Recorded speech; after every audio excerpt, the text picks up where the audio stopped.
niku hebat. Nggih. Budi pekerti saestu. Mula mriki niku teng Mutran niku mboten enten tiyang ingkang ningkah sekampung mboten enten. Sebat hukumipun haram. Oh ngaten. Nggih. Nikah sak kampung. Nggih, mboten angsal merga hukumipun haram.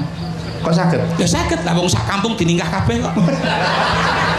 Karep bukan mengedepankan teng budaya. Nggih, Lah leres. saiki yang diumukke ki apa to? Umuk basa teknologi kalah karo Jepang. Nganu mawon. Budaya niku sing Nek saged nganu mawon. Umuk oke-okean di bojo mawon. Ya apa Mansur arep daftar galu. meneng Mas Bagong. Lah pripun? Nuwun sewu Kang Mas Haji, kula suwun paring pintalak panggung mriki Mas Haji. Monggo. Wilujeng dalu abah nganten anyar. Mugi-mugi sukses. Nganu sampun tondo-tondo ngidam dereng.